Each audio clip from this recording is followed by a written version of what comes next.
Acompañado polo presidente de Portos de Galicia, o conselleiro do Mar tivo ocasión de coñecer as instalacións da lonxa de Ribeira, na que o Departamento Autonómico investiu máis de 14 millóns de euros. Queremos ver as necesidades, como está funcionando esta lonxa. Foi unha inversión importante que se fixo no seu momento, foron máis de 14 millóns de euros, creo que o seu coste, polo tanto, creo que xa foi unha aposta considerable, pero eu creo que hai que estar aquí por eso, porque estamos nun dos portos de referencia de Galicia. Ribeira para nós é fundamental e, polo tanto, temos que mimar, ao igual que o resto do noso litoral. As cifras falan por si soas, xa que no que vai de ano a lonxa ribeirense comercializou máis de 28 millóns de kilos de peixe e marisco. En canto a volumen de descargas, levamos xa 28 millóns de kilos vendidos na lonxa.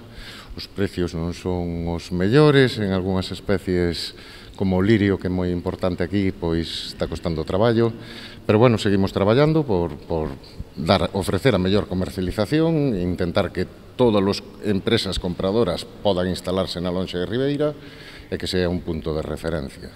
Ademais de coñecer máis a fondo o proceso de descarga e comercialización, Alfonso Villares tivo ocasión de escoitar as necesidades do sector da man do xerente da lonxa e o patrón maior de Ribeira. Entre as principais demandas, transmitironlle a necesidade de habilitar un circuito pechado de auga para os viveiros de marisco. O que estamos intentando é, a través da gerencia, como dixen, facer unha obra que implicaría meter unhas balsinas para meter un circuito cerrado de auga para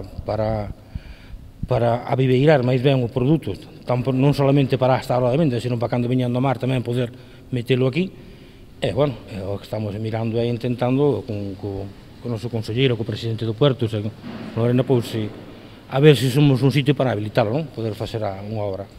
O conselleiro recolleu as peticións do sector e comprometeuse a traballar para conseguir esta e outras melloras que repercutan non só na calidade do produto, senón tamén das condicións laborais dos traballadores.